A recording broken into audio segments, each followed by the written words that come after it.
Haleluya, haleluya, haleluya. Mari kita belajar merenungkan firman Tuhan, sehingga kita semakin mencintai Tuhan di hari-hari yang semakin banyak tantangan ini. Saya kasih judul firman Tuhan hari ini, pria dan mesbah. Kejadian 19 ayat 30 sampai 38. Setelah Allah membumi hanguskan Sodom dan Gomora, Lot dan kedua anaknya perempuan, mereka pergi dari Zoar ke pegunungan, dan mereka memilih gua sebagai tempat tinggal.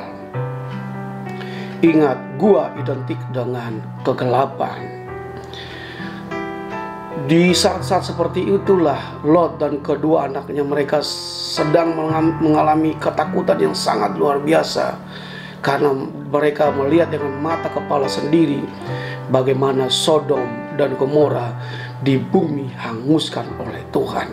Mereka dalam keadaan yang sangat takut. Ayat 31, karena ketakutan itu mereka bingung apa yang harus mereka perbuat atau katakan. Yang terlintas hanya di dalam hidup mereka adalah gaya hidup atau jalan hidup atau moral karakter masyarakat Sodom pada umumnya, karena mereka tinggal di Sodom. Mari kita baca Markus 9 ayat 6. Petrus, Yakobus dan Yohanes ketika berada di atas gunung, mereka berkata-kata yang mereka tidak tahu apa artinya, karena mereka sangat ketakutan. Tapi kalau kita belajar kitab Mazmur, waktu aku takut, aku percaya kepadamu, kepada Allah yang firman-Nya kupuji, kepada Allah aku percaya, aku tidak takut apakah yang dilakukan manusia terhadap aku. Pelajaran apa yang kita belajar dari kisah Lot ini? Mungkin Lot tidak pernah mengajarkan anak-anaknya tentang kebenaran firman Tuhan, karena memang Lot tidak pernah membangun altar. Sejak ia mengikuti Abraham sampai berpisah dan dia tinggal di Sodom, tidak pernah sekalipun dia mendirikan altar untuk memanggil atau menyeru-nyerukan nama Tuhan. Haleluya. Kita lanjut ke ayat 32. Hanya dua yang mereka tahu di tengah kegelapan dan ketakutan hidup. Satu yaitu apa? Minum anggur.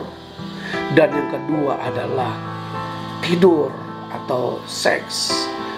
Dan itu yang dilakukan oleh kedua anak Lot kepada papanya. Dan mereka bergantian memberi minum anggur kepada papanya sehingga mabuk. Dan keduanya, mulai dari kakaknya sampai adiknya, tidur dengan ayahnya yang lagi mabuk itu. Kenapa Lot tidak tahu, tidak sadar? Karena dia lagi keadaan mabuk. Anggur adalah pencemooh, minuman keras adalah peribut. Tidaklah bijak orang yang terhuyung-huyung karenanya. Amsal 20 ayat 1. Tahukah engkau apa yang terjadi pada orang yang minum anggur terlalu banyak?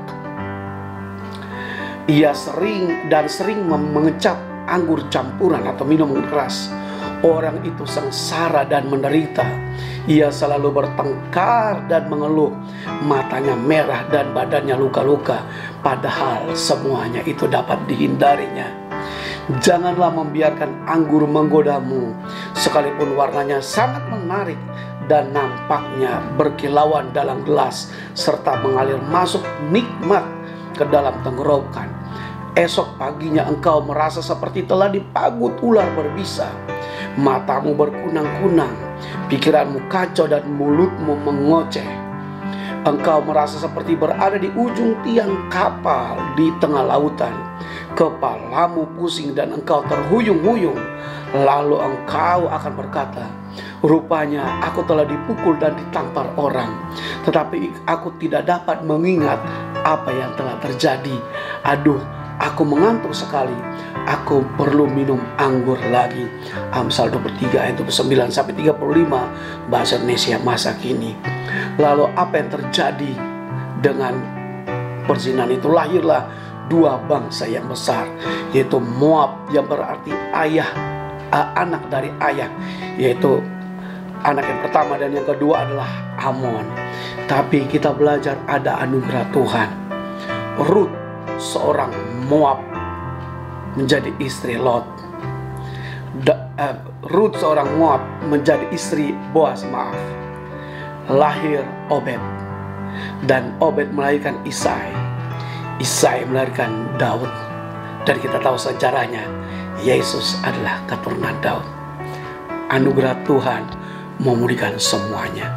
Puji Tuhan. Mari para pria, hamba-hamba Tuhan tidak mendirikan altar di rumahmu, tapi engkaulah yang harus mendirikan altar di rumahmu untuk keluargamu. Puji Tuhan. Tuhan memberkati semuanya. Mari kita mendirikan altar bagi keluarga kita masing-masing. Haleluya.